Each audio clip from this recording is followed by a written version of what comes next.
Ladies and gentlemen, good morning and welcome. We are live from EGX in Birmingham 2015 for the grand final of the CSGO Champion of Champions presented by Gfinity. It is going to go off today. We couldn't believe what we saw yesterday, about 10.5 hours of unbelievable best of 5 CSGO with 4 of the best teams in the world. Inevitably, it had to come down to 2, and today's grand final between Fnatic and Envyus is sure to provide nothing but classic action. Let's not waste any more time. We've got 3 legends over on the analyst desk, Thorin, Richard Lewis, and your host for today, Lycan. Boys, over to you. Thank you, Martin. Yesterday we had 4 teams, Fnatic, the best in the world, Envyus and Virtus.pro, 2 potential contenders for that spot, and then NiP, one of the most storied teams in Counter-Strike history. We are here for the Gfinity Champion of Champions. My name is Lycan, and joining me on the desk, Richard Lewis and Thorin. How you doing, guys? How you doing? I don't like this categorization of this 3 legends. Like, listen, you've got to earn that status, you've mate. got to earn legendary status, mate. What have you done? Took care of you guys for the past 2 days. Who have you even insulted? Yeah, exactly.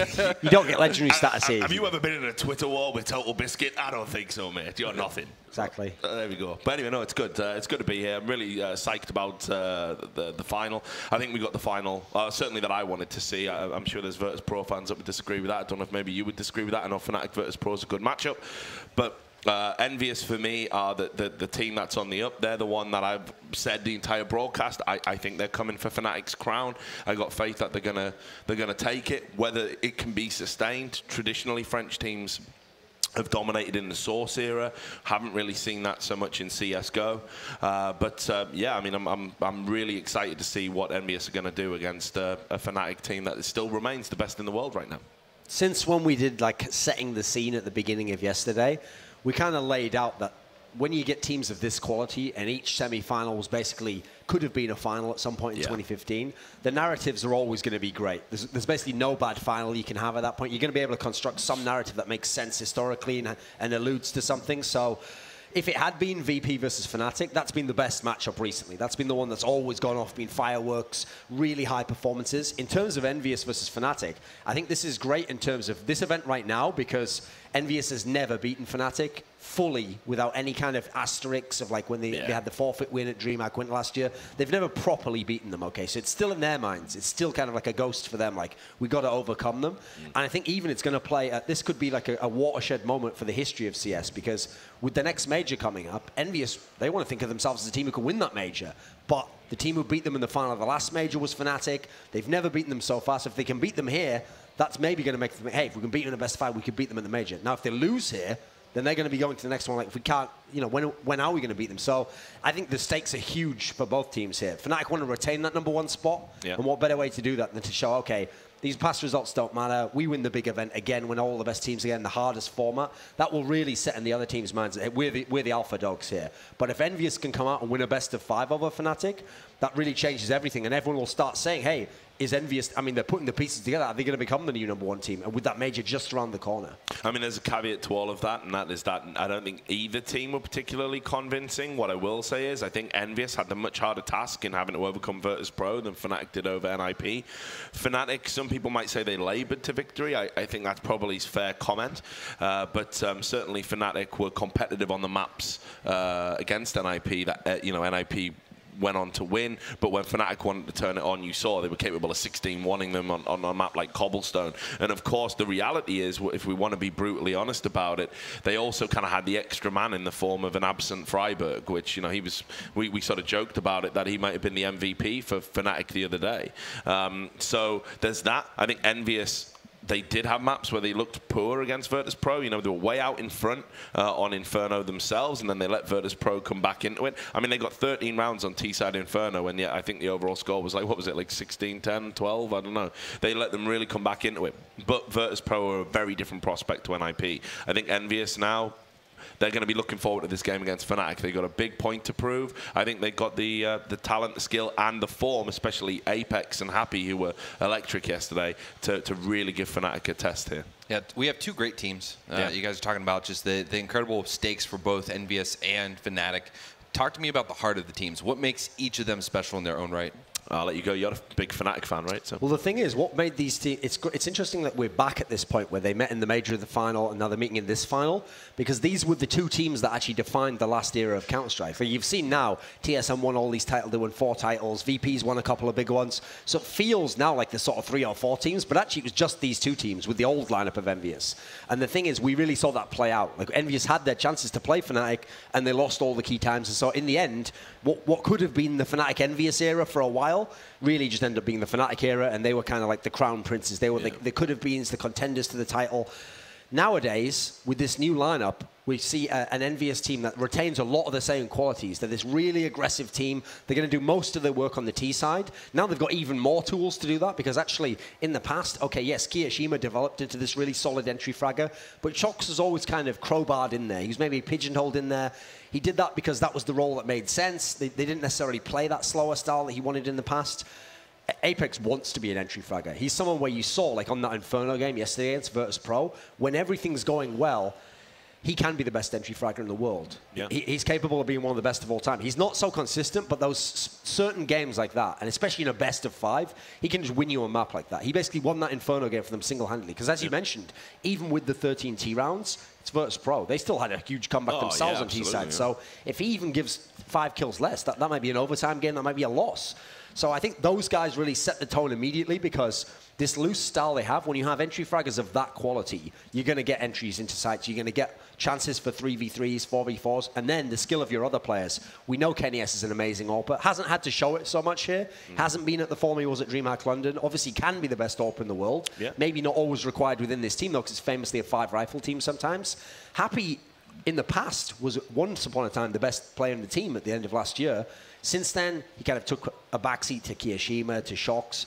Now we're in kind of a world, I feel like, where Happy's more like, he's fragging sometimes, he's just doing the lurk role, otherwise he's playing more of a role. He's not the star player to the same degree. And MBK, to me, this team lacks so much in terms of supportive structure. He has to be it himself. Yeah. But luckily, he's like the Swiss Army knife. He's the guy who really can do everything you need. He fills a hole here, he backs this guy up here, he throws a flash here, he's the bait over in this particular position. He facilitates everyone else in the team. And so you won't usually see big performances from him, but he's got his hand in everything in some sense, you know. Exactly. So that's why I describe him as the bedrock of the team. I mean, MBK doesn't get enough appreciation because I think, like you say, he doesn't do that spectacular, flashy stuff, you know, and that's... but you always need one person to do that in the team. You know, you think about all the great teams we've seen in the era. NiP themselves enjoyed, you know, Fiflarum was that kind of player. We talk about TSM, you've got Zipnix there, probably the best support player in the world. You need somebody to do that, the hard yards, so your star players can sort of build on that platform and look good. But the interesting thing is, in the Envyus lineup, it feels like what they do is, it's more like they just see who's hot. They play a loose, open style. There's not really any plan, like we're going to go this way, that way. Whoever's hot, it's like, okay, it's like in basketball, you feed the hot hand. You keep giving that guy shots, just passing it over to him. In Fnatic, they have a similar setup in as much as it's like this. Crims, again, all you had to do was look at the stats yesterday. When I was thinking of the games yesterday, I remember JW going off on Dust 2. I remember All of them carrying the last 2 maps. I remember Flusher having a couple of maps. I think it was one, I think it might be Mirage, where he was just absolutely crazy. Might be Inferno, actually.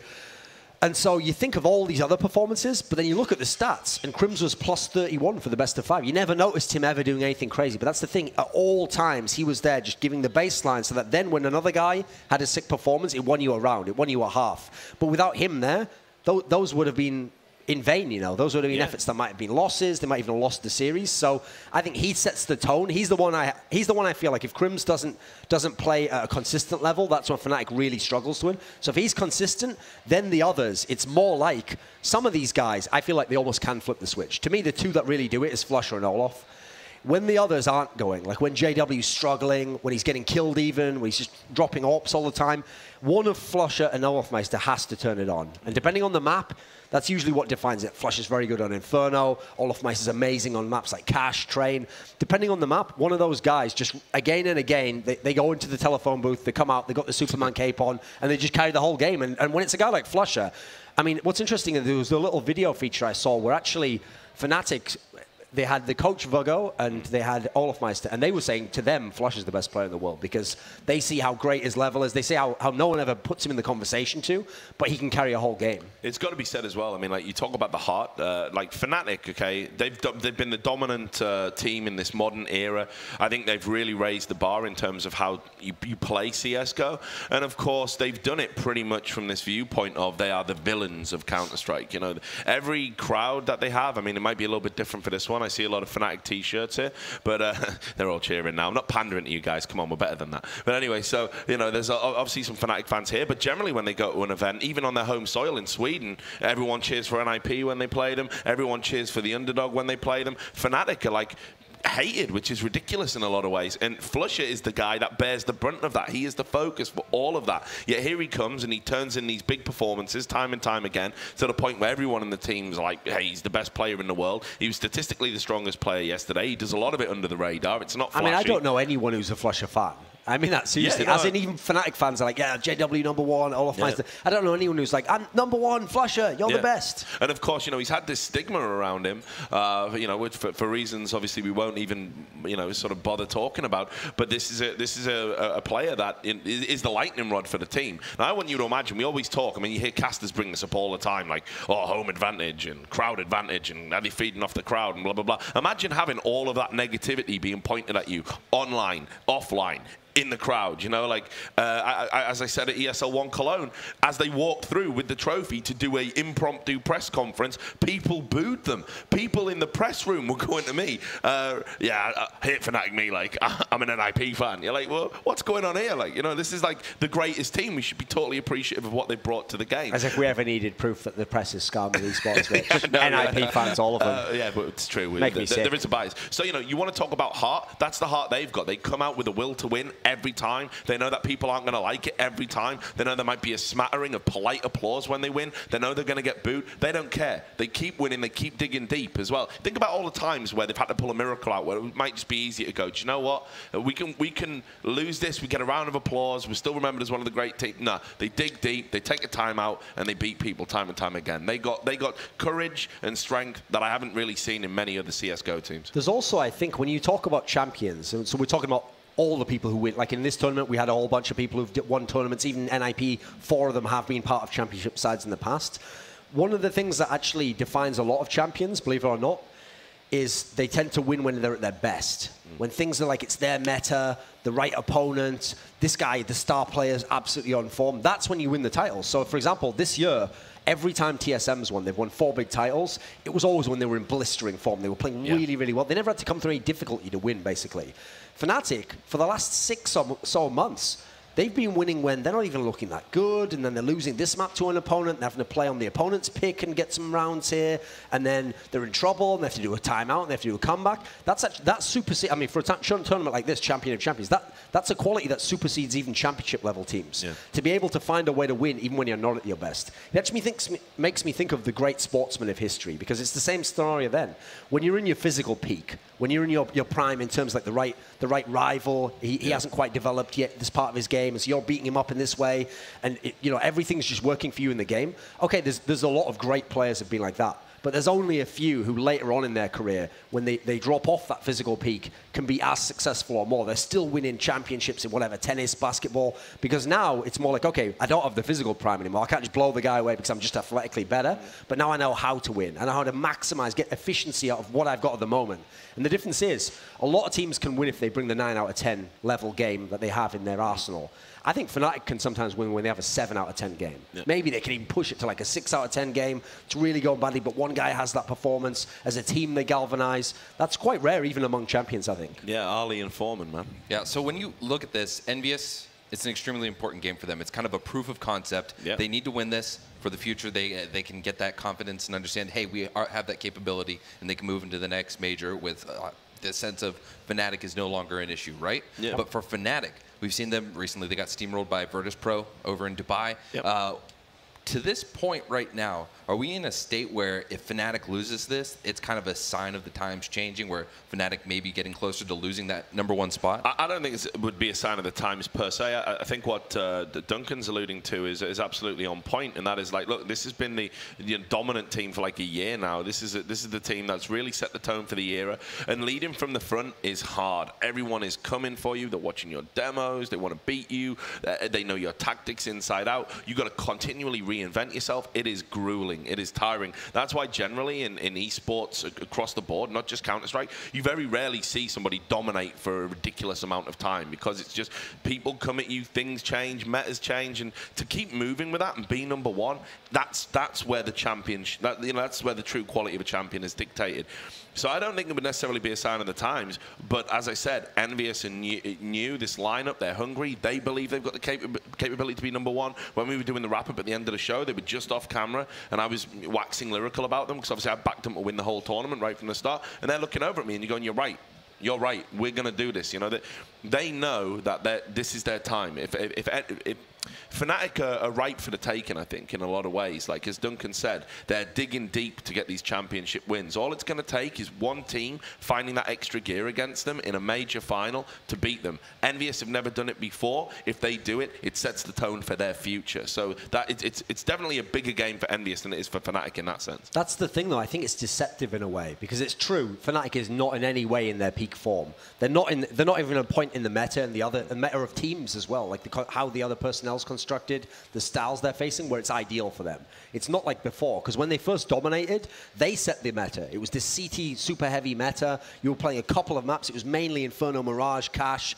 Everyone had to play Fnatic's game, basically, and they were the best at it. So they were leading the tune, and you were dancing to it, okay? Now, it's not like that at all. Their style, they've had to shift it. They've become more of a T-focused team. And so actually, I feel like now what happens is every team has this sob story. I always used to say this, okay, one of the great players in Counter-Strike history was an old player called Potty, who played for the old NIP back in the old days in SK Gaming, in CS 1.6 and before.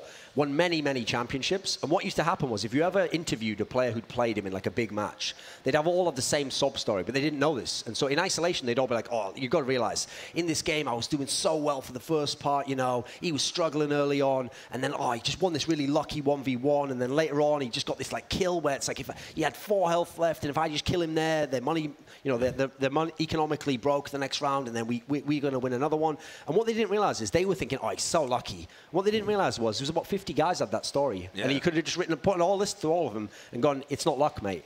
He wins when it matters. That's the point. He doesn't always blow you away. He doesn't always have the best performance. But again, he can win in all scenarios. And so I think a lot of people will look at that. Like, for example, they'll look at that game yesterday and go, oh, what's Nip? You know, Nip aren't at the level of us. We're Envyus, or they're not at the level of the Virtus Pro. Yeah, but that's the thing. They did just enough to beat Nip, and they'll probably do just enough to beat Envyus here if they can win. Yeah. I doubt they're going to blow Envyus out the water. So everyone's got that story, but that's why you can't underestimate Fnatic as a result. No, absolutely not. And I definitely think I'm not going to underestimate Fnatic. There's no doubt that whoever wins this is going to be a worthy victor. I mean, I know in your top 10 rankings, you haven't put Envyus up quite that high. Obviously, when I think they've already played a few events with this lineup. Yeah, exactly. So I think they will climb up those rankings, even in Duncan's estimation. But for me, I still believe that when we look at Envyus, we are looking at the future #1s. I think actually, though, the styles of what we've seen in this tournament is what makes the best of 5 so exciting. Yeah. So if it was a best of 3, okay, it's very possible you could get 2 things happen. One is that the games are just a bit lackluster and Fnatic just wins by default, or maybe Envyus just comes out the gates, they blast 2 maps out and it's over, okay. Because it's a best of 5, at the moment I'd define the 2 teams like this. Fnatic have the crazy staying power. They have the whole map pool, and so as a result they can play on every map, and they just have to hang around enough to win 3. If you're looking at Envyus, though, Envyus is superlative on T side of maybe 2 or 3 maps. And so on those 2 or 3 that are going to be in the best of 3, which you only need 3 overall to win, they can definitely win 2. They're good enough to. They're so good on those maps. So for me, it's more like, will Envyus kind of like burn out after those couple of maps and allow Fnatic to hang around long enough to win? Or will Fnatic, who knows, maybe they can somehow shut down some of that stuff, because we've seen them do incredible things even on opponents' best maps. So at the moment, I think it's like a form versus class type scenario, because we know Fnatic have got the pedigree, the class to win, but at the moment, the form's on the side of Envyus. And I also think as well, massively contrasting styles, which is going to make it so exciting, because Envyus, as Duncan says, they can blow people out the water on the T sides. Fnatic, though, on certain maps, you think Mirage especially, for example, they just lock you out. There's nothing you can do against their CT side. It's ridiculous. So this is the classic irresistible force versus the immovable object. What's going to happen? And, while I'm plumping for Envyus, again, it's not like I'd be amazingly surprised if Fnatic won. Who would be? They are the team to go to. But I think this is what makes it an intriguing matchup.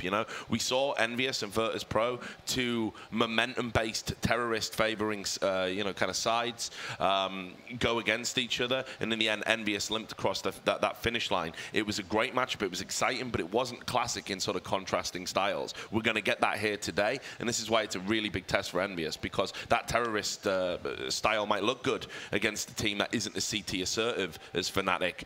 Now we're going to see them take one of the people who defined how to play CT in this modern era using their terrorist tactics. So it's going to be really intriguing. It's also, this is a great map pool for a best of 5. Oh, yeah. Obviously, you only get one ban each in a best of 5, but luckily, neither of these teams are going to ban the best map of the opponent. They actually have a shared map pool, and so as a result, literally, Envyus is going to get every single one of their best maps in this series. So I think it's got the potential to be an absolute classic series. Even if it ends up being a 3-1 or something, it could be a great 3-1, because we're going to see Envyus, they're going to get their chances here. If they really can slay the Kings, as it were, beat Fnatic in a best of 5, they're going to get the maps that they're going to do. They're not afterwards. They're not going to be like, oh, if they'd have just played this map, or if we'd have gotten that one earlier in the rotation. They're going to get their chances. So at the end of the day, no one's going to have any excuses. Whoever wins is going to be the better team, I'm pretty sure. Yeah. You had, talking about Envyus, right? They knew that this was a potential final for them. They knew that they could run into Fnatic. They've also been gunning for Fnatic's spot. How do you think they're going to internally prepare? How do you think they've approached this situation stylistically? Well, I mean, look, so Envyus, as I said yesterday, were really confident when they were heading back to the hotel. I know that they do like to play this loose style, and as Duncan says, they like to see who's hot. If Apex is hot, fine.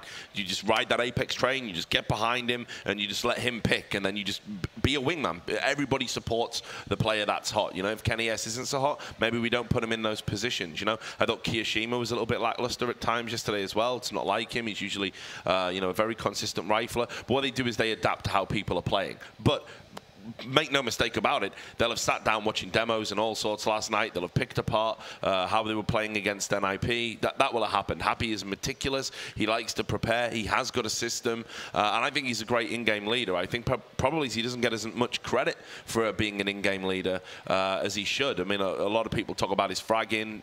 We talked about this. Me and Duncan are like, yeah, maybe he does play a style where he optimizes his position in the game, which is why he frags so much.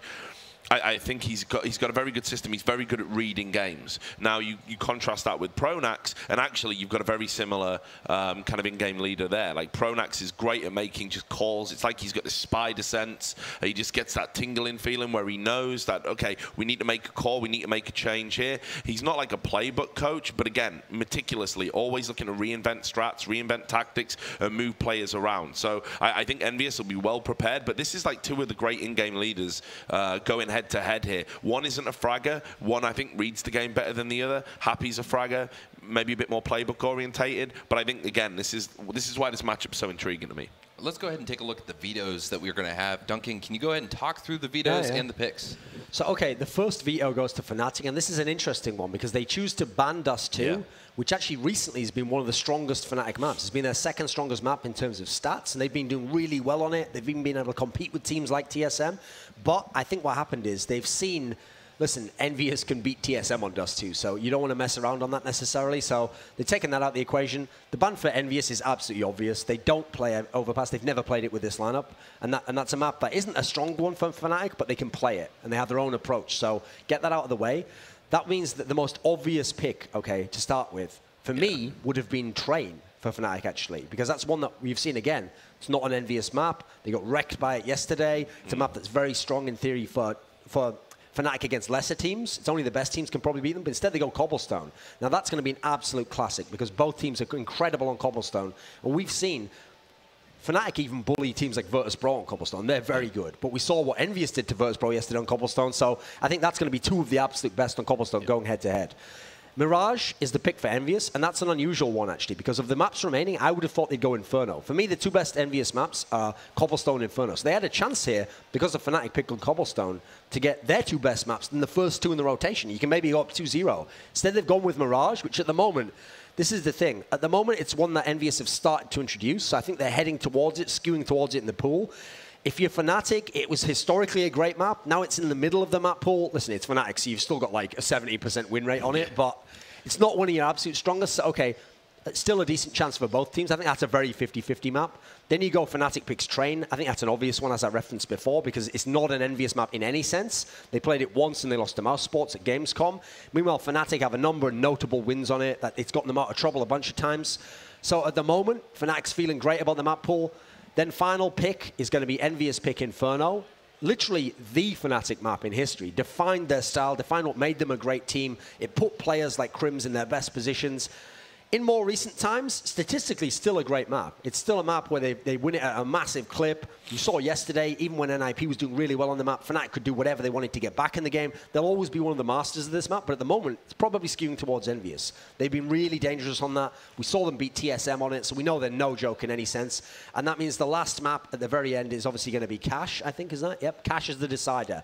Now, if it gets to a decider, I don't think either team wants to play Cash here, because this is a map where both of them have had shaky moments on it, but both teams are loving the first four in theory. So there's really good chances for one team to win 3-1, I think. I thought maybe Fnatic might veto Cash, actually. That's when we were talking about it. We knew Envy were going to ban Overpass. That's not a surprise in the slightest. But Dust 2 not being in the final, that is a surprise to me. I think that's a mistake, actually, because if you think of Fnatic, like I mentioned yesterday, actually, their record on Cash isn't good. Like it's actually one of their worst maps in the last few months. In fact, it is statistically their worst. And the wins have nearly all been like 25 kill Olaf Meister performances. So you can't rely on one guy to always save you.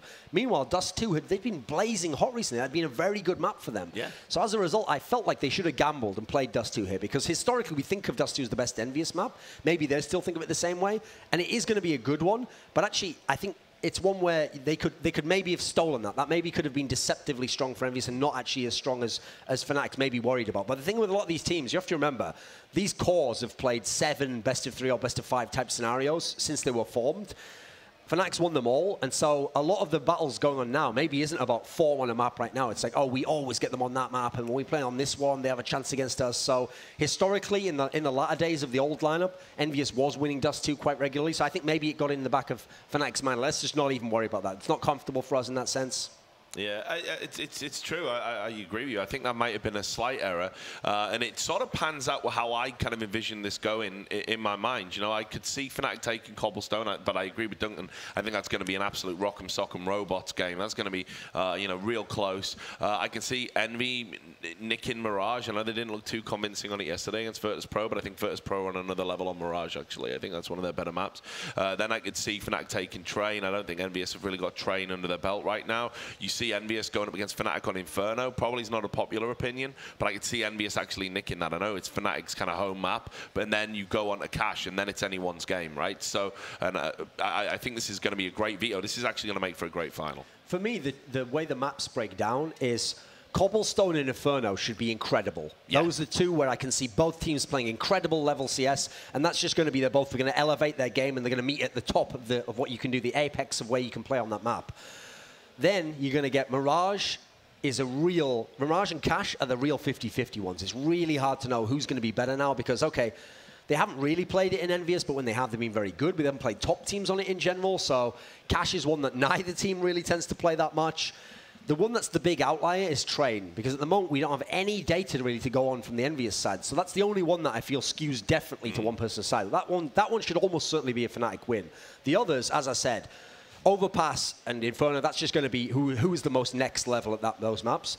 And if we talk about Mirage and Cash, I think that one's just going to be, because they're shaky, it's just going to be who's the most stable. Yeah. So I think there's a very good chance you could get 5 maps out of this. I think this is going a distance. I really do. I think everything we saw yesterday kind of evidenced that as well. You know? Well, let's talk about momentum, right? Yeah. Let's say that Envyus starts off and it's 2-0, right? Do you think that momentum for either team is going to have a role in either us getting to 4 or 5 maps, or just who's going to take the series in general? Like, don't get me wrong, we do talk a lot about momentum in Counter-Strike. I think sometimes it's a bit of an illusion. It's a bit of an ephemeral thing. It's something to say, but actually nobody can really tangibly quantify what they mean by it. I would say these are momentum-based teams within game, within a game context, that once they get around, they can get another and they can get another. But map to map, the best teams reset themselves. So the idea of having this like momentum going into a second map when you've got a 10-minute break and people are talking and stuff, I think that's a bit of a throwaway. I think it's an illusion. I don't think it necessarily exists. I think we saw that yesterday. For example, you had NIP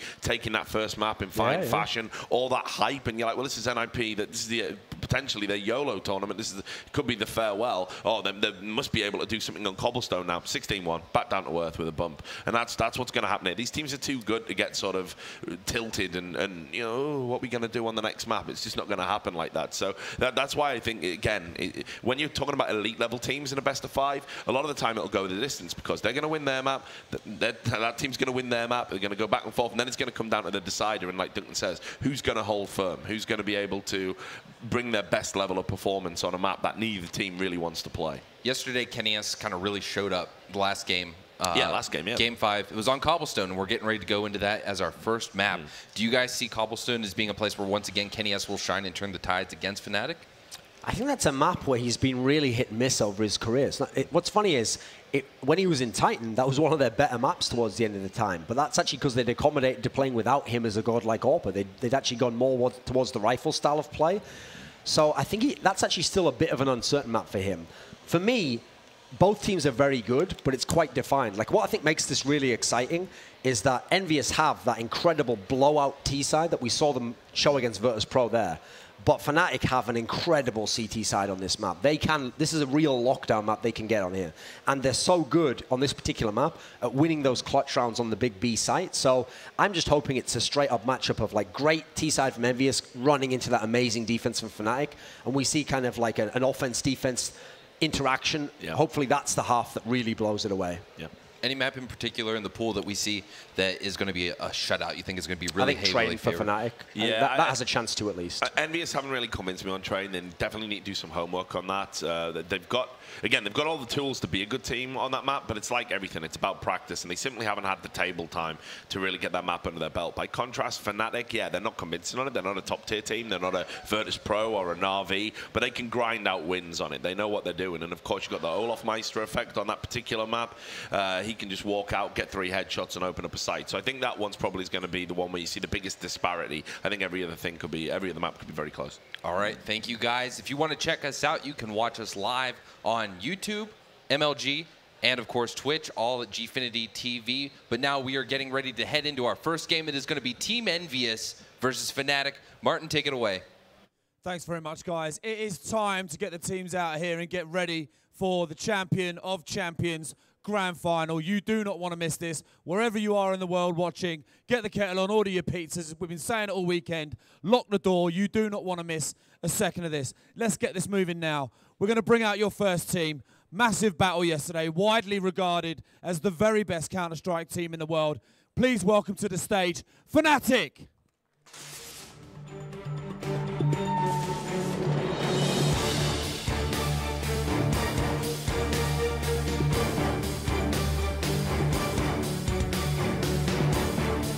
Thank you very much, guys. If you'd like to make your way into the booth to get ready, best of luck to you, all of you. So as they get comfy, it's time to start thinking about bringing out their opponents who are also about to start their tilt for the title of Champion of Champions here at EGX in Birmingham. Also, another mammoth battle yesterday, another 5-mapper, absolute classic. Let's see if they can do it again today. Please welcome to the stage, Team Envyus!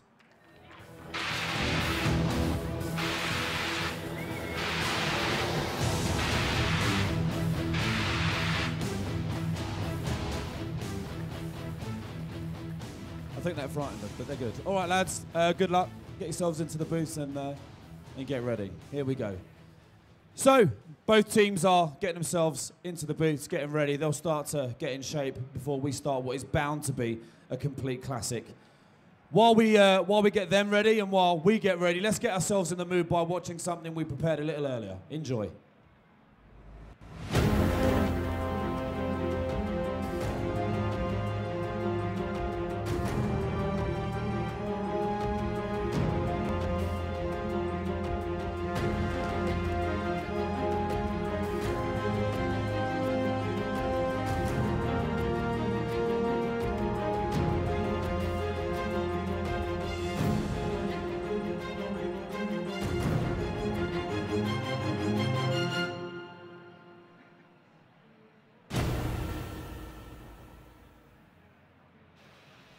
Welcome everybody here to your grand final time. I'm Toby1 here with the amazing Henry G. Hello, sir. How are you? I'm great. I'm actually so happy to be here. It wasn't the final I was expecting to have, however. Really? I am still excited to see it. Absolutely. This is going to be an absolute cracker here. We've got Envyus versus Fnatic. There's a final we saw at the Major. We get to see it again. And a best-of-5 series. There's no winner advantage going into this one as well. It's going to be... How nice is that? That's going to be great. It's what I'm really excited about. I think, like Diana said, it's going to go all the distance, although... maybe not 5 maps. I think at least 4. That's what I'm going with. You were right yesterday. Yesterday you said, you know what, both series would go to 10. You're saying on the walk-in today as well, it'll be like probably give me a 3-1 going the way of Fnatic. I think so. I'm not so sure though. I'm really not so sure, depending on like who brings what today. If Envyus can step up, they're going to make a big impact, and maybe Fnatic won't be ready for it. What is the thing? So Envyus... yesterday against Virtus.pro, I say Envyus had the more skilled lineup going into it. They looked like they were just completely, like the guys said, incredible form. But Fnatic going on to this one, they can actually match up to Envyus' skill level, and they're the full package. They have the strategies, they have the synergy, and that unique skill level to go toe-to-toe with these guys. So this is why it's going to be absolutely fantastic. But Cobblestone to kick things off, I think, is a really nice way to actually get this gong rolling, because we saw Fnatic absolutely handle NIP on this map, and then Envyus had a really strong performance against VP as well. That 10-0 on the T side of Cobble, that was great to see. That was a huge thing. Like, I think a big thing we've seen from most of our Cobble games was just the fact that economy for the T side, the ability to hold it, and then just struggling to gain that same thing on the CT side has been a real problem. It took a triple kill USB headshot to come out and drop from Happy to actually give such a huge advantage that you just rolled the entire map over. That's the thing. They went 10-0, and then VP clawed themselves back into it with the five straight rounds in a row. Then Happy absolutely locked it down. That's a really unique way to actually do it as well. We see a lot of people trying that boost, but never to that sort of effect. It was actually really crazy moment there, and I hope we see some more of those high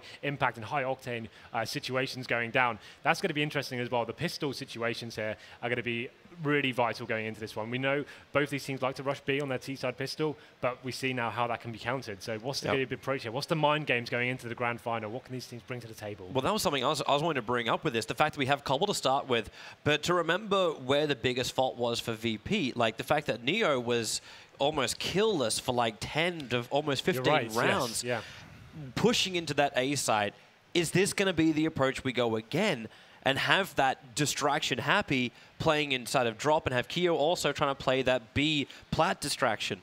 Well, this is the thing, right? So I think Fnatic are a much better Cobble team. Well, not much better. VP obviously are very stand on it as well, but I think that Fnatic are so good on this map, just especially on their CT side. They have that unique factor of Flusher playing the long halls area. He is so audacious with that position. He isn't afraid to push into the top of middle and see what information he can gather. That's the thing a lot of teams don't do. When you have a player like that who's comfortable pushing those sort of positions and gaining that sort of intel quite early on, he's able to work out and give very decent calls to his teammates there. So that's something I think we're going to see a lot of, like a lot of big pushes, things that don't really necessarily make sense. It's just the kind of the big grand final plays that do win you these sort of games. Yeah, man, I'm looking forward to that.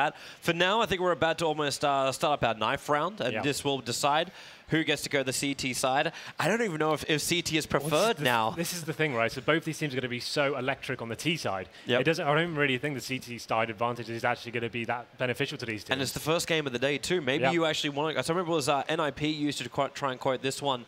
I say try and quote. This is what they used to say. It's like they want to actually have T side to warm themselves up. They get to be the aggressors. They get to be the ones that dictate the pace of the game. Well, yeah, that's definitely a valid thing that can be going into this. Obviously, we know Envyus sometimes almost famous for having the slow burner start to events, but at DreamHack London that wasn't the case, and they were absolutely fantastic in the final against TSM. And this is the time for them to, like the analyst guys were saying, like this, they really want to take. This is the only team they haven't really taken down. They want to prove it now, and this is the perfect situation for them.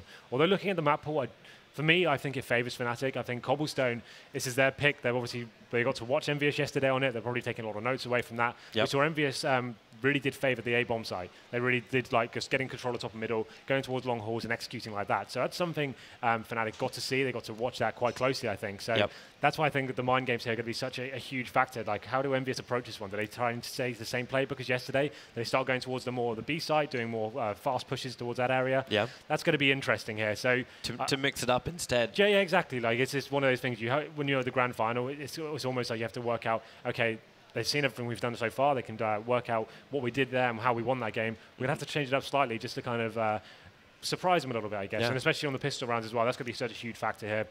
Well, we were waiting for that change up yesterday. The fact they kept dummying and they refused. Like, they kept going towards A. Like, every single time they get that pick off in Neo and then the push comes into the A side. This is what Envyus is so good at. They have that 4-man fragging unit, and they have Happy doing really convincing, not almost fakes, they're just good, showing presence on other sides of the map, right?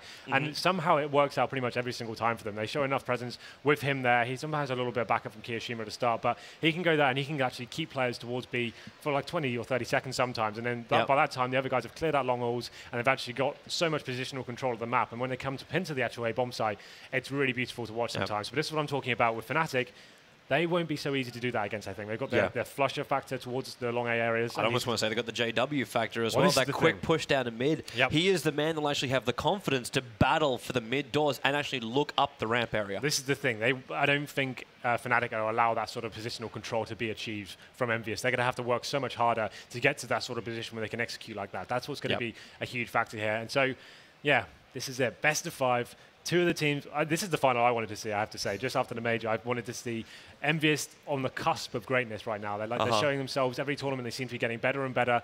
And Kenny S on this map as well is interesting. He didn't actually pick up an AWP too much yesterday. He's actually rolling with that silenced M4, and it was actually pretty convincing on Cobble. So interesting to see that this is the map at the major. He actually really struggled against Fnatic. He actually had a really poor showing. I think it was 5 frags in the first half.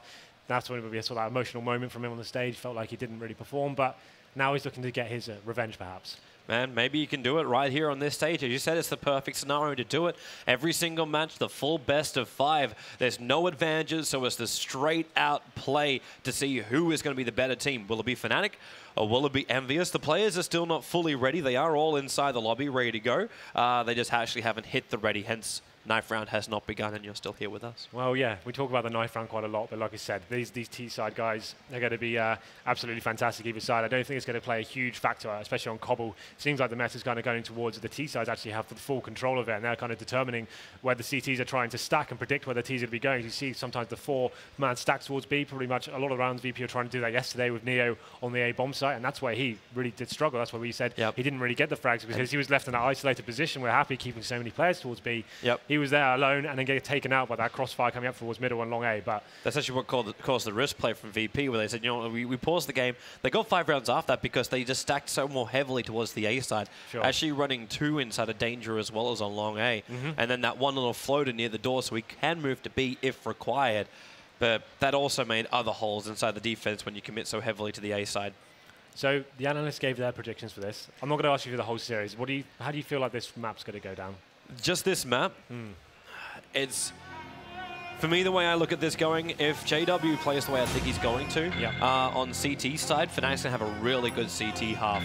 Controlling up the A won't really be it. It'll all come down to then the shots on the B side, which is then also when I'm going to favor the CTs just because it's Cobble and the way that works. The way also the drop is played by Fnatic is a very, very secure location for them. So I'm going to say Fnatic are going to have some really high numbers on their CT side. But I don't know what they're going to achieve on T side, however. I don't think Envyus are going to get the same easy ride they got on T side yesterday. 10-0. That's unprecedented. That shouldn't happen today. Too often, right? So yeah, I really don't see that going on. Whether they get the T side again, like we said, I don't think there'll be a huge problem for them. They know they're confident on it. I just don't think they'll have that same sort of crazy performance that you get 10 rounds in a row on T side. They lost the last 5, but still, that was too little too late from VP, unfortunately for them. But it seems like we will be jumping into the knife round very shortly. You can see the map overview coming in, D-Cobble, and the knife round will be starting. So, nice work, Toby. We filled that perfectly. It was wonderful, man. Yeah, now we get into the knife round, and let's see how this one unfolds. It's going to be the first map, D-Cobble, and then this is the one. This is Fnatic picked, of course. So I feel like I do favour them in this series, just because Mirage, I feel like, is a strong pick for them as well. And that's Envyus' pick, and it's a new map for them, although at DreamHack London, they looked very, very strong in it. Like, they completely handled Dignitas at that event on Mirage, but Fnatic, different kettle of fish, I'm afraid. You need to make sure you're actually firing on all cylinders to take those guys down. It's going to come down to truly who is on form today. But here we go then, first frag. Goes in favour of Fnatic. I like how they're all already smiling as well as JW is able to stab him inside the back.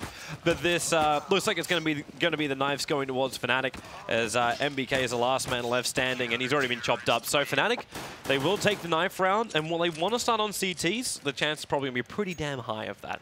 I think so. It's the safe bet, really. Like, you want to... Yeah, there you go. So JW calling for the stay, and we will be going straight into this one.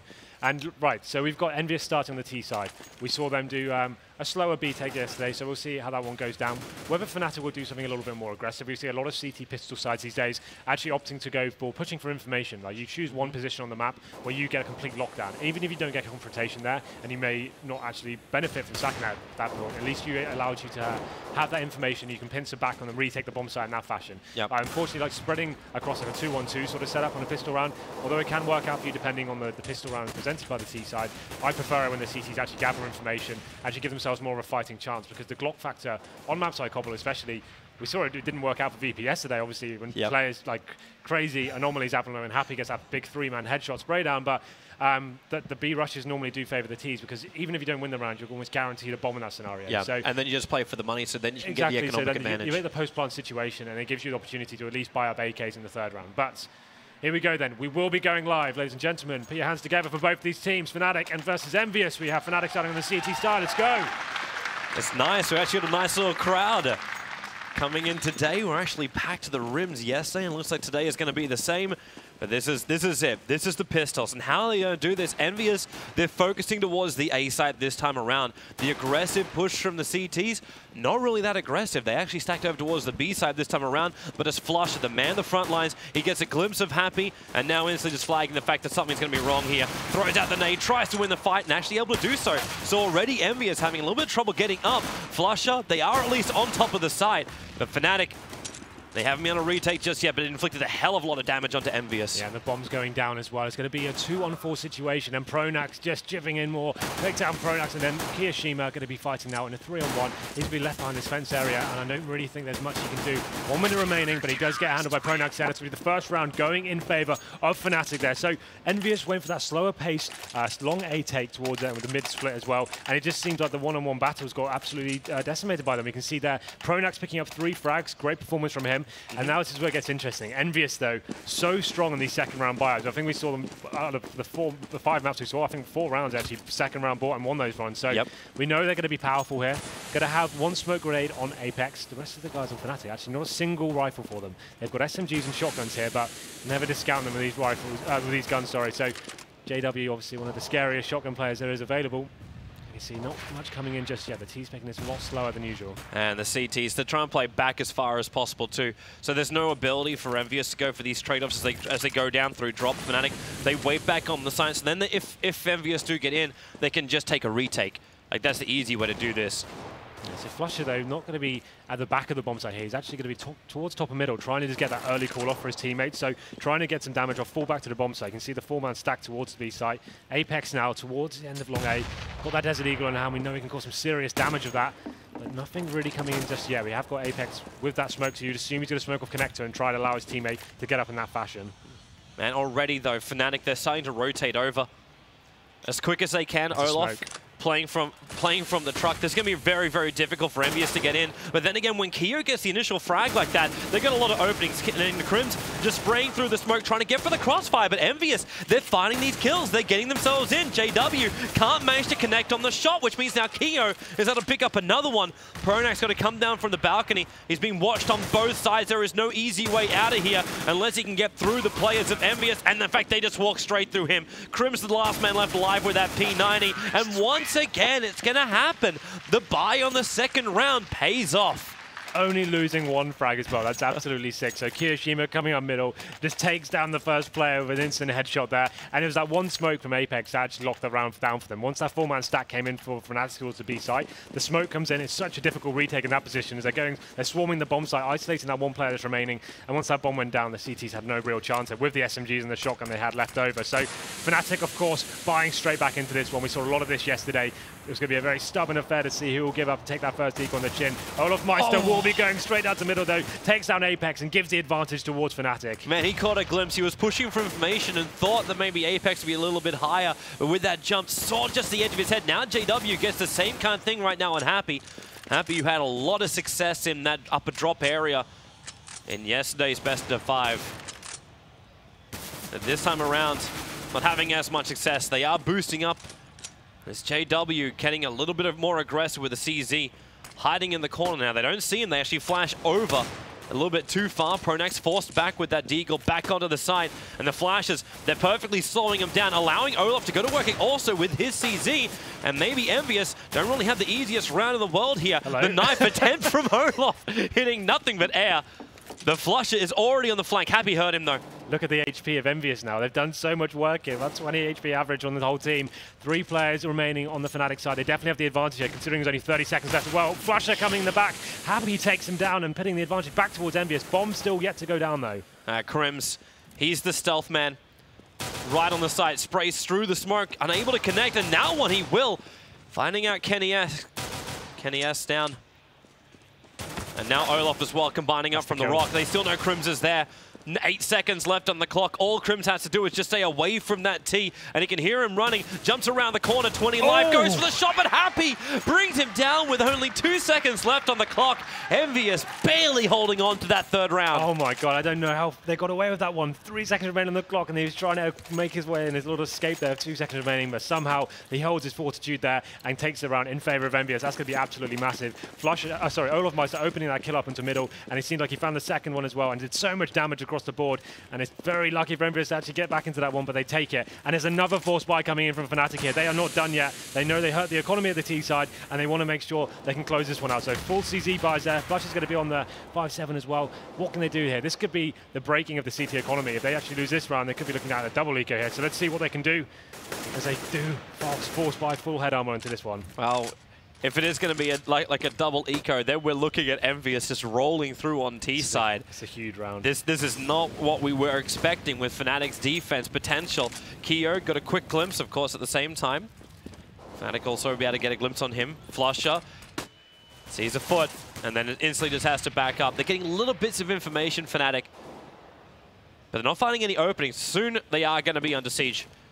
As Envyus pushing 4 players, they're going to come up through mid. Flusher, the main man around the other side of that corner. MBK looking for the quick pick as well with that scout, but can't find it. In fact, okay, it'll be Keo and Apex, the man to do the work. And already, Fnatic on this buy, it is not working for them. They've lost Pronact as well, and Krim's the last man standing. I don't think they were expecting this full AK buy and armor. Like, it was more viable against the SMG, for example. Actually, you saw Olaf Meister go through, getting that first pick. This time, they just kept a much more slower pace and big, long-range one-on-one duels there, so they weren't able to capitalize whatsoever. Not going to be able to take a kill this time.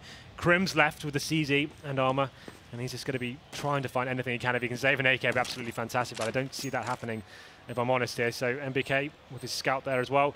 But this is the third round on the board for Envyus, and this is a bit of a nightmare situation for Fnatic. They took the huge gamble, didn't take the eco here after the force buy, and got locked down by these AKs on the 4th round. Yeah, and Fnatic, this could just be momentum building for Envyus. Their money's going to be looking really good after these next couple of rounds where Fnatic just has to eco it out. And how much money is Fnatic really going to have coming into this CT side? Like, is it going to have to be the full 2 ecos? They can justify a few PT50s this round. I think they can definitely buy next round, depending on as long as they don't force buy into this one. Again, please, guys, let's calm down right now. Yeah. They'll be able to say there's 3 Zeus's. Yeah, this is it. Like, this is the thing, though. We saw this do so much big work. It's a little bit questionable how strong this is in some positions on this map. Like, it's Swords drop down, for example, in Long A as well. There's so many places you can get that one shot kill for $100. It's ironic, too, that Fnatic are the ones buying this after JW was tweeting out last night saying, Valve, can you please ban this? Oh, yeah, but like, you just be spicing yourself not to use it, right? So yeah, definitely got to get on that. So 3 Zeus's purchased. I've got the CZs again, but Krim's just saving his armor from last round there. Apex going to be isolated towards long A by himself. Let's see if he can Olaf just going to go for the turn. He can't get the shot off in time, however. Crims was meant to be the distraction to allow Olaf to find that kill. Now Crims, no, he can't win out against Kenny S either. So it's down to 3 defense players now for Fnatic. He's playing a very slow pace. You can see the bomb still top and middle, just trying to work out whether they can find any sort of stacks going on. Happy holding towards drop down, just waiting for any sort of CT reaction and seeing what they do here. He made a noise too, try and force one. Let's see, CT's not reacting too much yet, is waiting. Well, they can't really push up. Like, they're still looking for Zeus's to do all the work, which means they can't go, hey, let's just poke out and try and go for this range shot. You're not going to win up against AKs. So now the bomb is rotating back towards A. Happy, as usual, going to be holding the B flank by himself, waiting for any lurkers here. JW, he's got something ready for them, though. That Zeus below drop down will Happy fall into his trap here. Well, if he drops, and Happy's not having a bar of it. He's backing up. His team's already got the plan on A, so there's no reason to try and secure drop. They've already got the AK, so they know they're going to win this little range battle if Fnatic try and contest them for it. So just the quick flash over the top for Keo. Doesn't go all the way in, wondering if that flash was actually successful, which it wasn't. But JW, he does. Happy actually went for it, which means now there is an AK in the hands of JW. Kenny is going to try and make sure this does not stay there, because this will be a weapon, and maybe Fnatic can get away with a little bit more of an aggressive round. Flasher does take down Kiyoshima as well, and potentially will take out Apex with the bomb as well. Is he going to survive here? No, he's going to just get away with his life there, but JW does keep the AK-47. That's his use coming to fruition for him. It's going to definitely help boost the CT economy here, as he will be able to keep 200 in the bank, it seems. But what's the approach from them? They're actually going to get the AWP out on Flusher. He normally plays towards the long A area, and I assume, knowing him, he's going to go for something a little bit aggressive at the start. He knows he can probably gain a little bit of traction here. But at the same time, look where Kenny S is moving. Like, this is AWP side for both of the teams. And actually, Flusher wisely not playing aggressive. He holds back on that long A. Keo, however, doesn't really care. The T's move so aggressively onto that B plat. JW is right below them with that stolen AK. The flash is coming from Crims, and it looks like this move from Envyus, they made the play, and now they're pulling back out again. Yeah, once the smoke went down and they got isolated, the team got separated. It took some heavy damage as well. You see Apex going down to 13 HP. They made the educated decision, okay, this probably isn't going to work out for us. We've got low HP. Let's try, fall back, try and work the picks with the AWP we have available. Kenny S has got control of mid. Let's go back to that long A take that we know works out for us. Happy going to be staying towards B, of course, and trying to work any sort of pick he can, but he actually takes quite a considerable amount of damage as well. So Fnatic definitely in the driving seat in this round. Yeah, that was actually perfectly played, because he threw out everything he had, but just missed the last little bit of vision he potentially could get. So now we've got that classic Envyus play coming in. Happy just trying to show presence towards the B-bomb, so now as they make their way up middle. Good flashes from Olaf, though. Actually, no, it doesn't actually flash up the T's. They managed to get in front of it in time, but he's waiting. As Molotov's going to force Olaf out of his cover, and that lets Apex go to work with the scout. And now it's a 2-on-3 until Crims can find that perfect angle, catching out Apex, running up the ramp, and PK with a very exposed bomb plant over on that A site. And Fnatic, a 2-on-2 retake. Crims has already done a lot of work for his team. They both had to defuse kits, but Crims going to do even more work, taking out Happy. He was a long way down. He was still back in A main, so it's all up to MBK, who cannot hold it. JW with the AK goes to work, and Fnatic, they get the round back, and that at least stops them from doing this double eco in a row. They are able to buy up this round, and it pays off. Yeah, absolutely fantastic work there from Crims and JW. Great retake partnership there. You can see the replay on the screen now going in. But I really like that shot from Crims. Envyus had a nice crossfire set up, the bomb site in the bottom towards middle, and Crims coming out, fantastic shot, opens it up, and then they lock down the round. You can see that it's not going to affect the Envyus money too much. They're going to have the AWP back out on Kenny S. Flusher picking up once again, and he's going to be going straight towards long A, but not going to be showing that aggression though. But 4 terrorists on their way to his position, so he's just going to be getting one frag and getting the hell out of here. Yeah. Just pick it and run away. That's the goal right now. So if flashes will come, he can just go for the blind shot, which he'll do. Doesn't actually connect on that, but he does get back out to safety. Leaves the covering smoke. Holds for another shot and unable to get it. MBK, they're going to move quickly, and the follow-up into Olaf. This has left a very exposed A-side. Pronex moves as quickly as he possibly can, but then Keo goes to work. Nothing but head being tapped right now by Envyus as they take out the 3 players in Fnatic. It looks like they're backing up. They've lost control of the A-side. and they need to hold on to these weapons. Yeah, this is what Envyus are so good at, just going around in that little fragging unit we see so much, utilizing the talent they have within the team, taking control of choke points, and then Flusha not landing a single shot there. He got flashed out, took the blind shot, had to fall back, and then just couldn't find an angle there. He gets taken down by MBK, and he got the double kill as well, and the round just fell apart for Fnatic from that point. Not losing a single frag is fantastic for Envyus, and MBK keeps on rolling, as it's going to be JW left there. He gets onto Apex, but now they know his position. He should be taken out pretty quickly.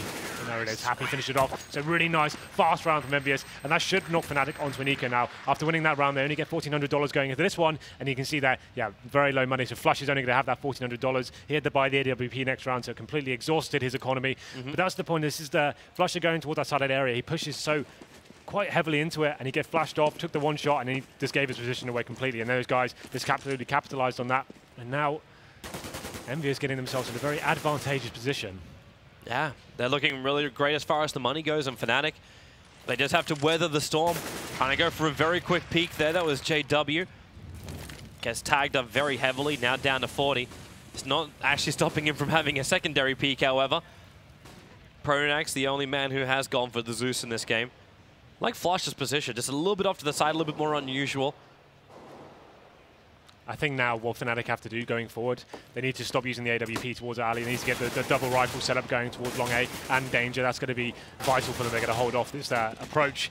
Fnatic going for a pick. But that's the bomb going down in middle as well. And also then the AK for Olaf, where he can hold out against Envyus, and they've got to come back to try and retake this. He's actually got a Molotov in his hand and just running through the fire. Apex able to at least shut down Olaf, get that AK back out of Fnatic's hands, but Olaf's still done a fair chunk of damage. Now JW going to team up, and again the bomb carrier being brought down. Crims down to 6 life, JW on 5.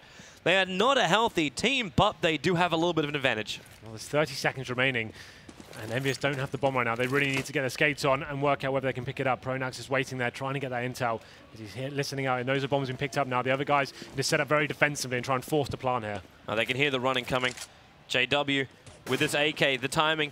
As long as they don't see him, he can actually get a good couple of kills. There goes one, looking for the second, can't finish the job. Just didn't have enough life. Crims having to use that rock as cover, but he's more of a distraction, so Pronax can come in with the AK, and they will take the round. Fnatic, 3 rounds to 5. That critical kill from Olaf really turned that whole round around. Yeah, absolutely. He got himself into middle, got the first frag of the season, and he picks up another with the AK. It got down to that 3-on-2 situation, but we saw Fnatic had very low HP, but they're great positional control. They knew they had the advantage in terms of time, so just playing defensive, making it almost a 2-on-1 situation, just because the bomb had to go down as quickly as possible. They couldn't have time to actually flush out the bomb site there. Yep. So let's see how this one goes down. The full buy coming in. JW this time taking towards the AWP. But he's not looking at the right angle. They've already come down. Envyus have already got themselves down. B plat as Keo goes to work. JW will shut this down, however, and now he's into that little bit of a battle. He doesn't see where Happy is up there.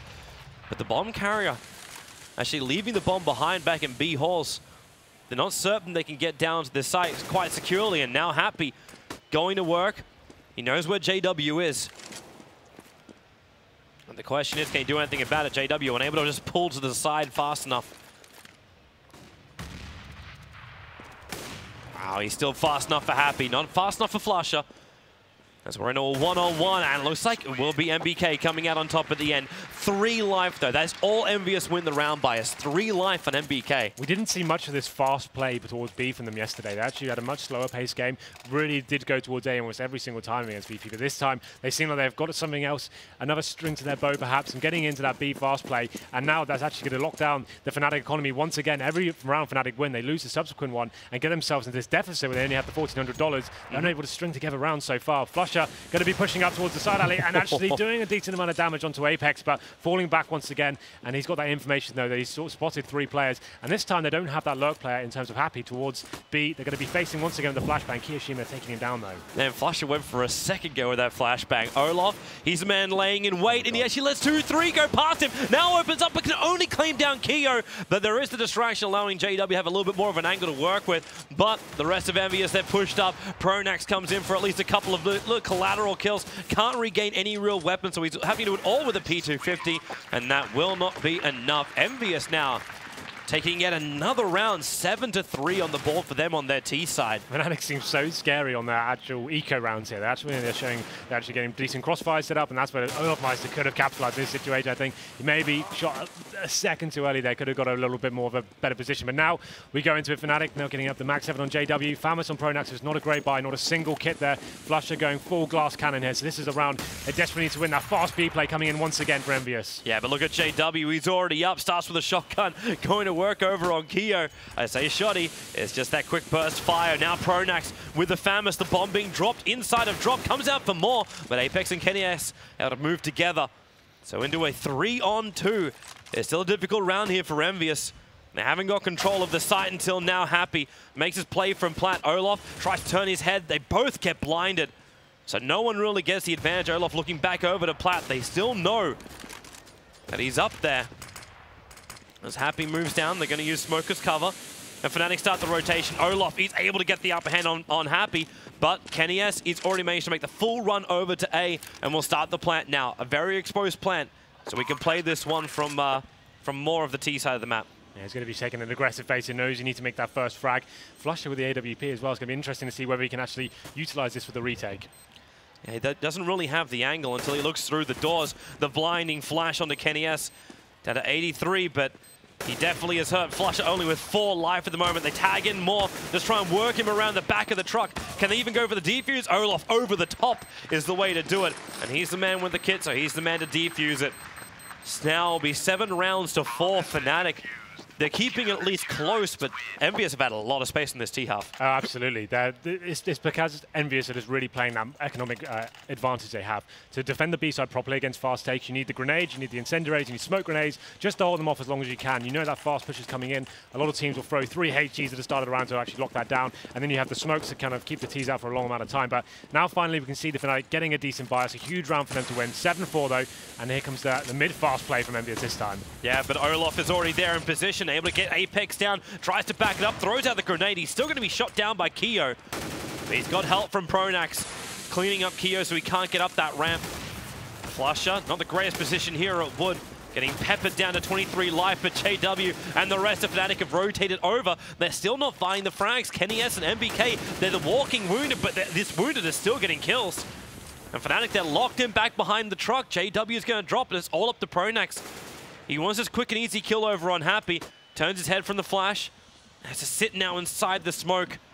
No idea where the rest of Envyus are, but they're practically surrounding him at the moment. And the bomb going towards B though, this is going to be all in favor of Pronax. Got it all to do here, 3-on-1, they know where he is. Just going to be making sure they isolate him, covering all the exit points for him. And now it's all up to that area. Kenny S finishing the job off there. And once again, Fnatic win 1 round, and they lose the round after that, and they just can't get any leverage on this game. They're not able to string rounds together. This is a huge problem for them. They're going to lose this round now, and it's just, they don't even have enough money to justify a force buy here. The PT50s and maybe a grenade or 2 is about all they can actually afford into this one.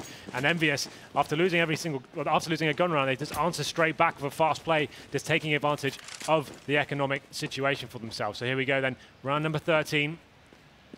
And slowing down the pace this time. Not going to be going for those last 2 rounds we saw. A more speed rush and then the mid fast push as well. Kiyoshima opens it up. Waiting for the CT to go onto the other platform. Gets that first kill. The advantage goes towards Envyus. Man, this is so rough for Fnatic. Like maybe if the defensive terrorism wasn't so expensive for CTs, they could actually have more weapons, but it's just the Ts. They already had the advantage. They just keep it going round by round. Now Keo, they come out to the B site, but this is a distraction play. The bomb is still looking to move towards the A site. This is that Kiyoshima and Happy combo we saw so much yesterday. Just trying to get distraction rolling and see if we can work out where the CTs may lie. Well, there's one.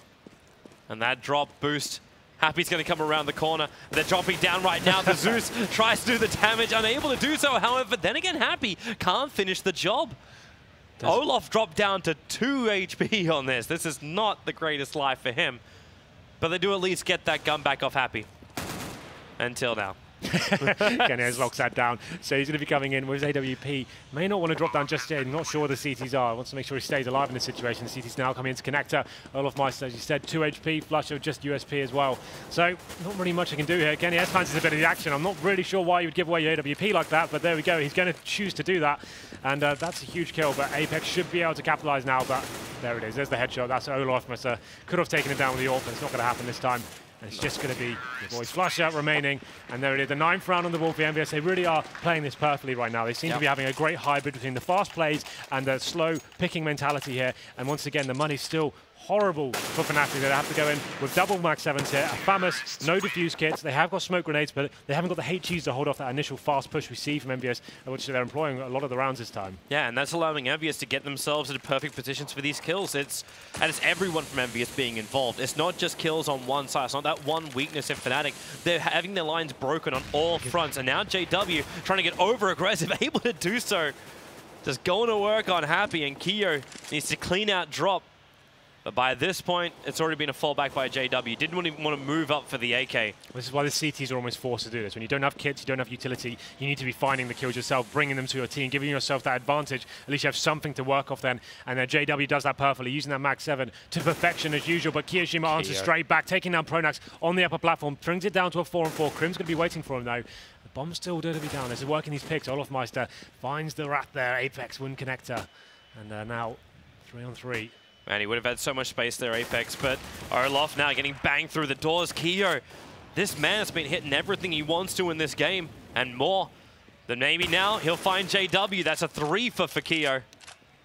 And he might have finished off with the quality to say, how much more health do we have to get through? Wait till the end of the round to answer it. Nope, there's your answer right now. Flusher killing off Kyo.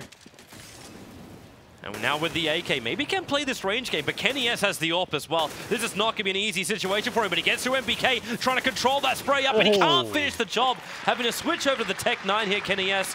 He will still get an Envyus. This looks very familiar. 10 rounds right now for them, but can Fnatic with their desperate buyout, it's the last round of the half, so they force whatever they can. Can they get the 5th round? You can see the replay coming in now. I'm not really sure why Envyus decided to handle this 2-on-1 situation in that manner. Make it at least 1 2-on-1 situation instead of two 1-on-1 situations. So that was disappointing for them, but they managed to scrape through that one. 10-4 now. You can see once again Fnatic. It's been a theme for this half so far, not having any money to buy once again. And it's going to be Max 7s, P90s and pistols to take them into round number 15. You can see them stacking towards that upper platform, trying to gain an early pick here. Krim's just jumping up, seeing what he can find, but Envyus slowly making their way over. Going to have the full buy with Kenny S on the AWP as well. So they just need to buy their time here, wait for the smokes to deplete from the CT side, and then they should be able to work the picks pretty comfortably. But the Max 7 has been a problem. Will it be able to capitalize here? Man, Olaf's still waiting with that. He's waiting for Envyus to come back over to the A side. He's not buying the bait into B, which is not actually a bait. It's legit. This is it, and waiting for that smoke to go down. Krims now should get Molotov out of position. Let's see how it works out for him. They should do that, but they're down.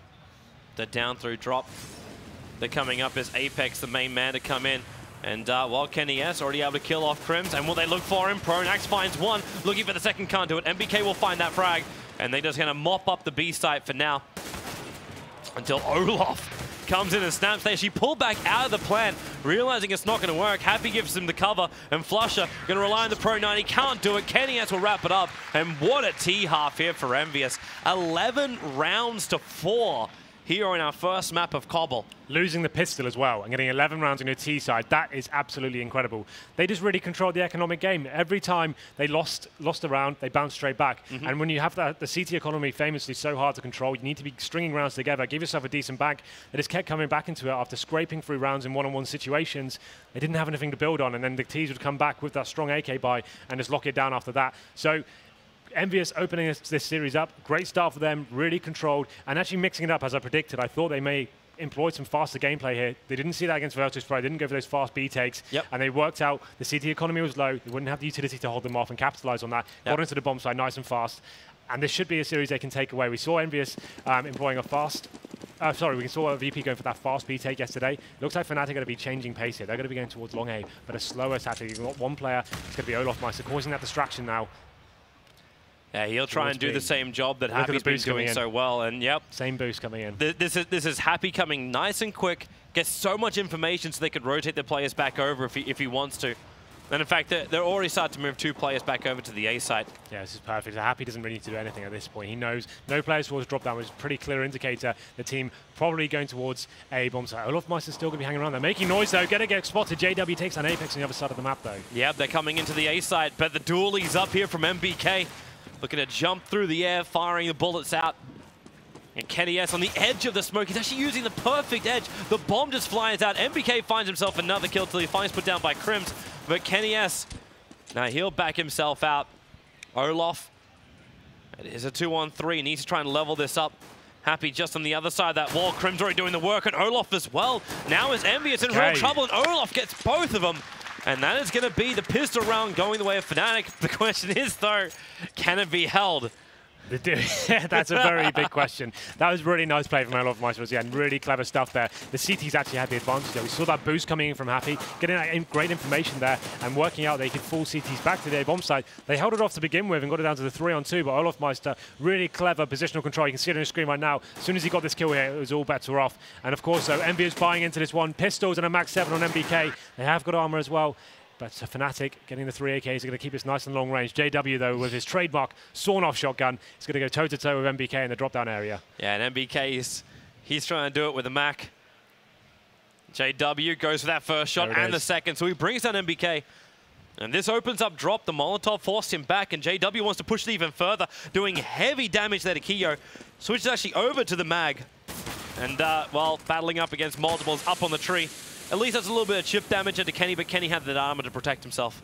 So 4-on-4, you can see the T's making their way to the B bomb site. Unable to capitalize with his rifle share. It's been a very close range affair here, but Pronax answering back, though. Apex takes him down. Olofmeister now coming in with the AK-47. It comes down to a 2-on-2, though, as Kenny S takes down Crims. Bomb still in hand of the T's. Yeah, actually able to recover that Mag-10. Starts with a spray, but only 6 HP on him. The plant is going to go down by Flusher, and Happy with the Deagle doing the work, and it's up to Flusher. Full armor, plus head, plus the AKs. They start going down the same avenue and just lines up for Flusher to do the work, and that is going to be the round for Fnatic. There we go then. It was a pretty scary affair for them. We saw that initial shotgun exchange between MBK and JW towards the drop-down room. That opened things up. And for me, Fnatic didn't really have to commit to that at that stage. They realized the stack was going in there. They could have fallen back and kept it long range, not come down to that 1-on-1 situation, well, 2-on-1 situation. Flusher having to dig pretty deep there to finish it off, but they win the round nonetheless, and they managed to hold on. And that's a very big feat against a team like Envyus, who are so scared on those second round buys. Now then, we have the round number 18 here. It's going to be the full eco. MBK actually going for the Mag 7 buy once again. That's an interesting decision from him. And he's really wanting to get these early value picks. Olaf going to get some vision over on Kiyo, and Kiyo does the same thing. JW actually gets the kill on MBK too with that grenade. So there goes value weapon down the drain. So yeah, JW just absolutely making mincemeat of MBK against an unarmored player with a shotgun there. And he's so good in this area. And makes us another kill there onto Happy as well. This is what I was expecting from him on the CT side. Yeah. Where was that control on the CT side? He's getting the entries right, and Olaf comes in to help out, bringing down Kiyo. So it's just the 2 players left, both over on A, and the plan down on B. There's nothing more to be gained here from Envyus. Hold on at least to the 5-7, and so it's... Well, this is, yeah, that's pretty much all they can hope for. Maybe wait for Fnatic to come hunting for them.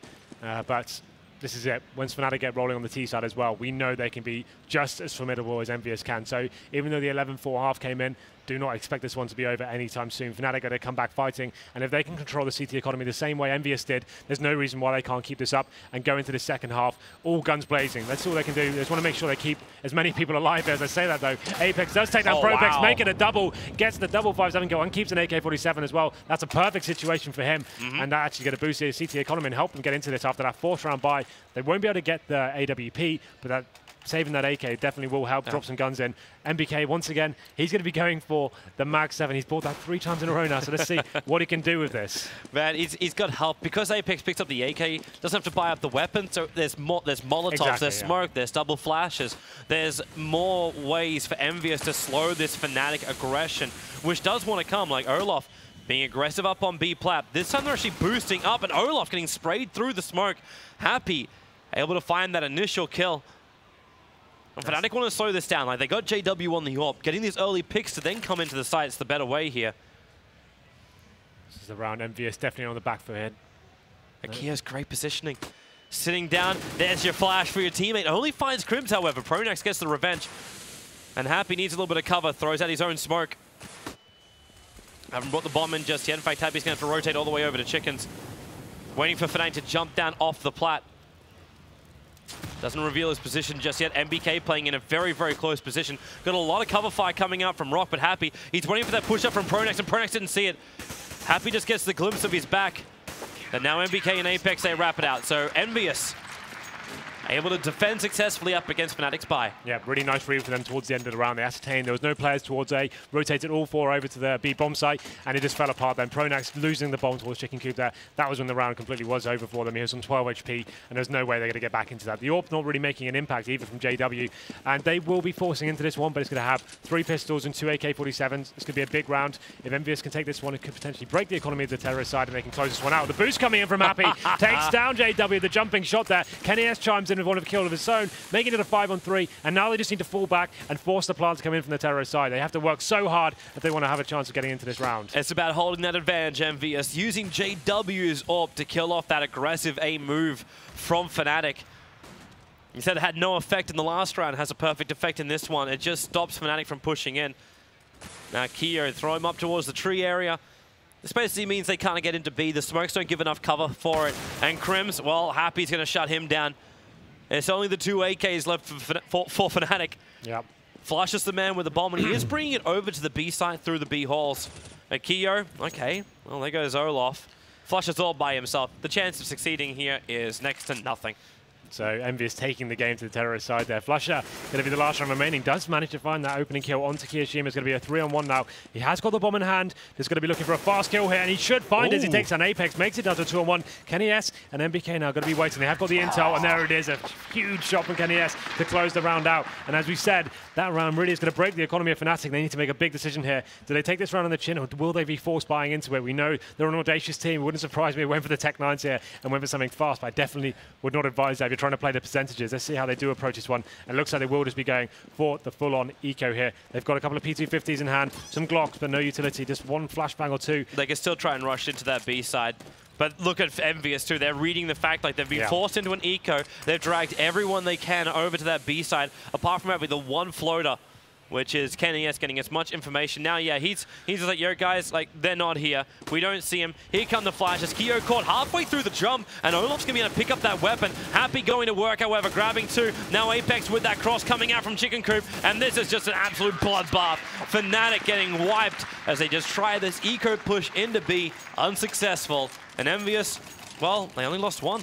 There was a little moment there where I got a bit scared there for Envyus. They got completely flashed on the upper platform there, and had they found that kill a little bit sooner, they could have got out and swarmed the bomb site. It could have been a huge problem for them, but they managed to hold on, only dropping 1, and nice spray down control. Synergy on the bomb site coming in, and now we go into round number 22. JW once again with that sawn-off shotgun. He really is forcing this into the game. He's so strong in this area. Happy to be ready though, boosting up. It's going to be that same battle going on. He does decent damage. He's still staying around, like he's taken a shotgun already and allows JW to finish the job. Don't know how he finds a kill in that position almost every single time in the showing of shotgun, but Pronax now taking out Kenny S. It's a huge scalp to take, considering he had the AWP as well. Apex, though, not done in this round just yet. He manages to find the kill onto Pronax, making it to the 4-on-3 now. The bomb's still down towards mid, though. Flusher, top of there, trying to work another pick here, and manages to take down Apex and make it a double. MBK goes down to the hand of him as well. Fantastic play there from Flusher to keep them alive in this series. He doesn't even need to see to find those kills. He was permanently flashed at the start of that. And now it's all up to Keo, the one man caught in the middle of nowhere. And what are you going to do? Save the AK by the looks of it. That plan is going down on the A site. Bomb has been planted. But unfortunately for him, okay, gets a glimpse of JW. Have to mop him up. And then just keep this AK safe as far as you possibly can over on B plat.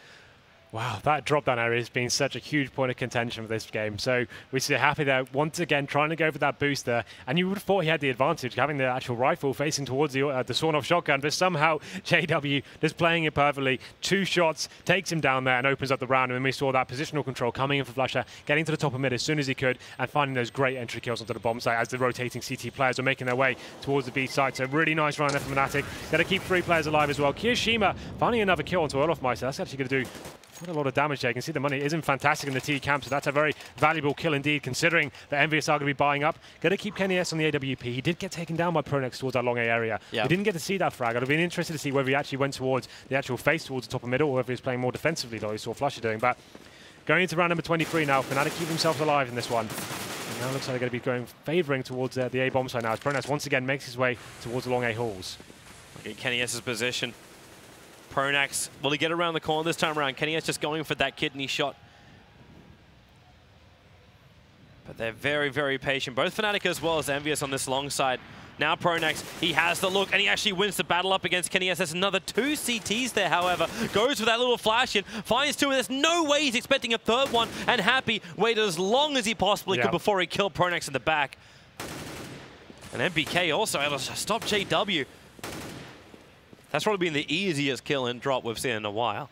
Yeah, 3-on-2 still does favour the T side. You can see Olaf just trying to work out where the CT may lie. MBK going to be on the bomb side now. Needs to make this next frag. Does he have a chance of getting back into this round? He does get taken down. Happy monsters back onto Crims, but it's going to be in vain. It's going to be a very difficult retake for him now. Has got the kit and a decent set of utility, so flash is over. But the T's now just need to go into a full defensive formation and make sure they complement each other, their positional control, and they should be okay here. I love the good manners between these teams.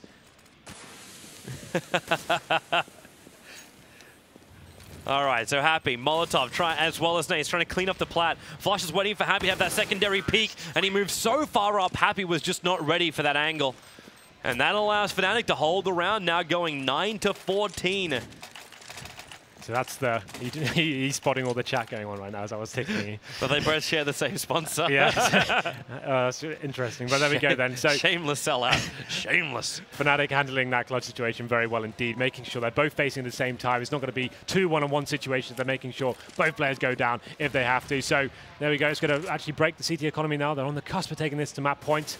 But Fnatic fighting back as it looks like they will be taking this to double figures. Oh, well, nice pushing around though. Actually managed to pick up 2 from that. Yep. And that means weapons. Maybe not actually the double weapons, because that second one was dropped a little bit further back. Yeah. So it's still, however, the AK into Kenny S's hands, and this makes the A defense so much easier. But then again, do you want to bring this AK back over to B? This is it. You need to work out where's going to be the best place to control the map from. We've got JW once again just doing huge work there. Damage going into MBK. He's having an absolute nightmare in this position against JW. And now he's worked out the CT's maybe towards that area, so they might call to go back towards A, but he's going to get control. I'll drop down now. Yep, they'll let him down. JW, the question is, can he get anything once he comes out of drop? Because they're already watching that. So JW, the X is not going to be as easy until this happens. Olaf pushes in from the side, and it gives JW an area, and he actually kills off MBK, coming around the corner, looks down the rocket, takes out Happy, looking for a third one. If he looks towards the window, he won't, however. Kenny S, with this AK moving over, takes a lot of damage through the doors and realizes this is a futile effort. Will back it up, as he'll just want to save that AK for the next round. But Fnatic now going to drag it back to 14 rounds to 10. Still in favor of Envyus, however. JW was Terminator-style shotgun usage there. Fantastic stuff from him. Just seemed to know exactly where the CTs were coming from. And it's such a good weapon against the unarmored players. It just rips them apart. So, like you said, 14-10 in favor of Envyus still. We would assume they're going to be buying up into the next round. Here's his little Let's replay see that again. Gosh, there it is. Headshot onto Happy. Does lock him down. It's a weapon we're seeing more and more coming in on this map. It's so viable towards that area. But there we go. 6-3 now on this half. Fnatic definitely fighting back. But this time Fnatic still have really good money and so the CT, so we've got a proper buy around from both sides. Yeah, the AWP's up for both JW as well as Kenny S. Must be interesting now to see where Kenny S decides to take it. We've seen him playing, although he's going up towards long A, he's not going for the aggressive take there, he's actually playing that angle. And this time he's going towards the B bomb side, so you assume he's going to get back control towards the chicken coop there and just hold off any sort of aggressive push from Olaf Meister maybe coming in. This is it. He's going to be going pretty fast as well. Man, he's going solo too. He's trying to run the full fake right now. Checking out towards chickens. There's no vision there. And Kenny S, the patience. Oh, he misses it. Olaf does get tagged up a little bit. But with no kills, they have the cover fire there. And they're actually bouncing over. And there's the shot from Keo up on the box, as Olaf just knew exactly where that was coming from. So he gets a revenge kill, even though no vision was required. And it looks like Fnatic, with these early kills coming out, they decided towards the B side. That's if Olaf can find more. Kenny S, round 2.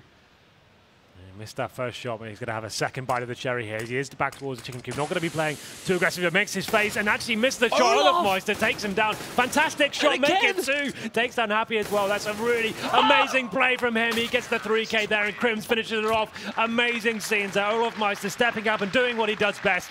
Nothing but headshots there. And I can't believe Kenny S got absolutely wrecked there. Fantastic work from Olofmeister. Man, Olaf just played that absolutely perfectly. The initial rush, he was by himself. The rest of Fnatic were thinking about going over towards the A side. And then he's just like, you know what? Hey guys, like, I may have lost my friend here, but we've managed to get out on side of Plat. You've got vision control over on Chicken because of the smoke positions, and there was no way for Envyus to push up and get a good lockdown on the Plat. So the rest of Fnatic rotated over, but it was his entry frags that just made that work. He was just enjoying it. He wanted more players on his screen that Amy was possessing right then. Absolutely nuts. But Envyus now looking a little bit rattled. Actually, this series looks like maybe slipping away from them. They take the pause here. They probably will have to eco here, but maybe Envyus have something different up their sleeve. Maybe probably going with some P250s and some grenades to try to stack an area. But I think this is a good idea for them. They wanted to stop that momentum Fnatic have actually gained so far, and they look like they're firing on all cylinders. They want to make sure they can work out what's going wrong here. Just talk about what areas. You can see MBK having a very difficult time in that drop-down room. He seems to be getting absolutely owned, as we said, by JW in that area. He really is playing the mind games there to almost to the extent he's playing so passively now. He's playing outside the window, just trying to give intel. Like MBK is known for being very aggressive in that area and now taking every single face he can, but he's being shut down slightly there. So it's that drop control which they had previously, like that boost up getting Happy in, and then they just control top of drops. You never really have to worry about when they finally come down, but this just doesn't exist for Envyus this time around because when Happy has attempted it, JW stepped him back. Yeah, absolutely. So this is the point now. Envyus needs to work out how we can close this series out, right? So Fnatic, they are having a great day. It's just working. Olofmeister is so scary in that upper B platform area. He just seems to find frags out of nowhere there, and he didn't even get the initial one. It seemed like he answered back on the Kiyoshima's aggressive push, and then he thought, okay, that's my opportunity now. I know they're going to be rotating and trying to get themselves back in this position, and he just decimated them and made sure he went absolutely nuts there. So if he can keep that up, maybe they have a chance to get it back into this. We knew the T-sides were going to be big here from both teams. I didn't think they'd be this big. Man, I thought that would be a good contest, but taking that many rounds on T-side here of Cobble, it's also the economy that comes in from this pistol switch. Like you win the first pistol round, then what happens directly after that? Where's the momentum shift to? And it seems to be a lot easier to hold it on this T side than it is on CT. You're working like 10 times as hard to try and make sure you could hold on to weapons. That's why the reason, like when we were talking about at the start of this game, like I thought Fnatic would be looking a lot better on this map was primarily because they really make the most out of these shotguns and such that you can control at close range. But Envyus has just really brought everything they've got to the table. This time around, though, they don't have a lot on the table. A couple of pistols to speak of, and they are heavily stacking B. All 5. This could work out for them as well. Olofmeister going to be towards the upper B platform area, but normally he's alone, but this time he has 3 of his teammates with him. It's going to be Flusher lurking towards the top of mid, waiting for any rotations there. So they're playing very passively. They're trying to see when they can work out where the stack may lie, but he's not giving anything away just yet. Man, JW's waiting for the booster. If this is an eco, you look for that early pick. Olaf this time checks the trees, but he can't see anything perfectly behind the trees. Reveals his position out in the plat, trying to win with this AK, but now with the pistols and the nades flying in, Envyus can at least bring down Olaf, the man that carved them apart in the last round. This is good from Fnatic. They've realized the stack's going on here. Instead of committing to that and trying to force the issue, they've got to fall back, try and gain positional control. Somewhere like long A, that's what JW's making his way towards. And then they can actually keep the battles long range now. They've worked out it is an eco, and there's potentially a stack towards B as well. So you've got these guys staying towards there, trying to get a pick here. Flusher's going to be just trying to get some decent damage off, and there it is. Happy does go down to the hands of Flusher, and now the advantage does go back towards Envyus, about to say, but Fnatic will get a headshot there as Kenny has taken Crims as well. Man, they are actually fully committing now. They're running in, but these T's are just so low. The pistol round here from Envyus is working as Kenny S takes another 2 into his bag, and he's actually sitting in a potential ace right now. If he can get the last hit here on JW, then it will be the full wipe, but JW coming on 9 HP onto that site. 8 seconds as well. He's running right into Kenny S, and there it is. It is the full ace on the pistol round for Envyus, giving them a 4 map points right now against Fnatic here on their CT side. I'm not really sure. Like when I said Fnatic were going to fall back and go to 8, that's what I assumed. That's the logical thing to do, right? When you get that, you lose that first pick, you haven't got control of that area whatsoever. They seem to just force the issue so much and actually got themselves in so many one-on-one duels, and the CTs were set up in such a great crossfires, they got shut down there. They had time on the board, they could have fallen back and done a proper execute onto the A side, but that's it. Envyus go to map point now, and they get the full buy-in as well. Olofmeister not going to be slowing down though, and Kenny S finally locks him down, gets the first pick, makes it a 5-4, and gets him in touching distance of taking his first map now. Man, Kenny S can start to silence them haters.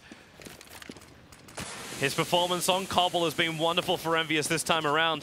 And JW, well, at least he managed to get himself out into that connect, and this will separate Envyus. That moved very, very slow, but Apex, he's the man in the front lines. JW taking a lot of damage. The flash comes in, but Apex, one, can't find the second, and JW just cleaning up Envyus. They try and rotate off that B side back over to A, and the swing starts again.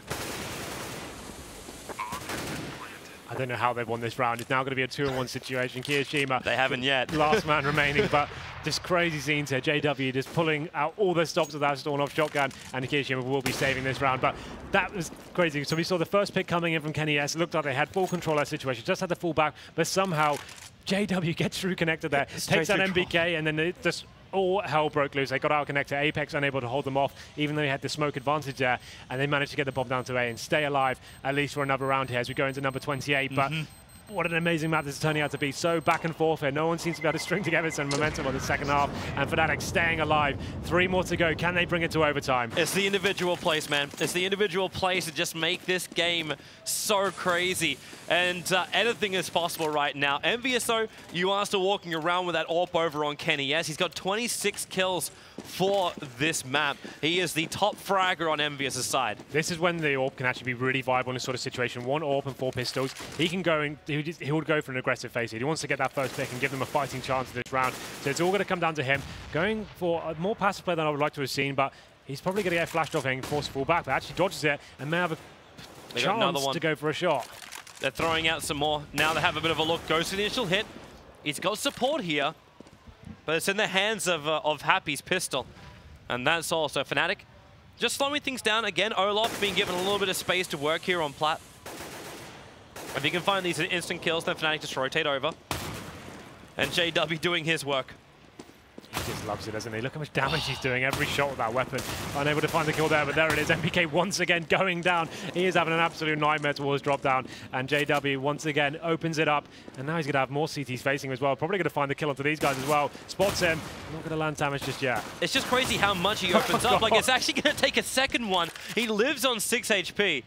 But what is crazy about this, he's managed to force Envyus to bring their defense over to the B side. Happy already rotated over. Now, Fnatic haven't capitalized on this situation. They still haven't pushed up through long A. But Envyus is going to be wondering now, where the hell is Fnatic coming from? You get 2 kills in drop. You know your B defense is very, very weak. Olaf will poke this a lot. But they still decide to come over. Kyo on the doors. He at least shoots once and then backs up.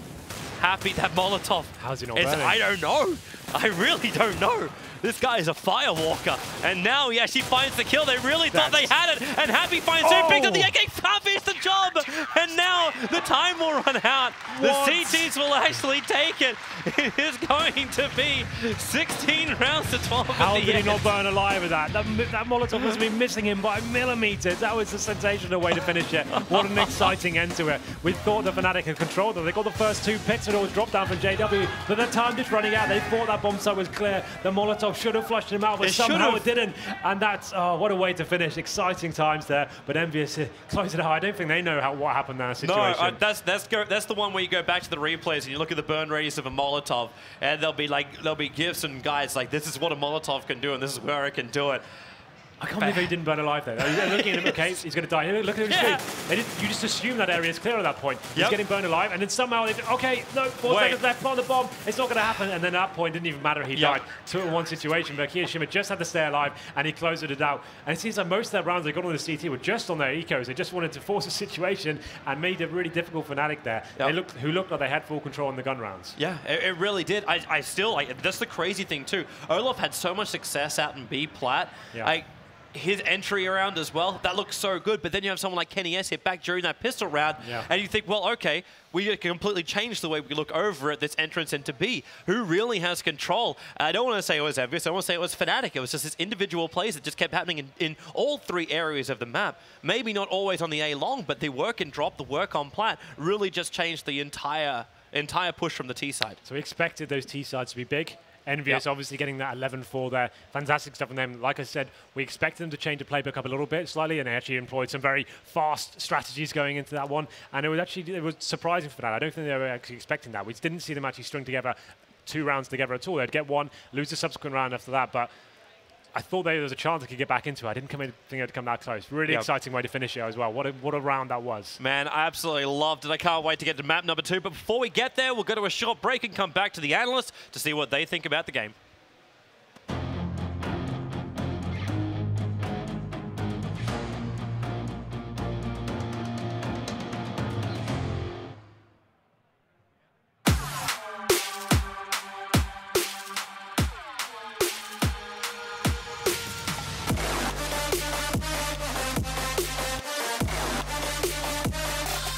Check this out.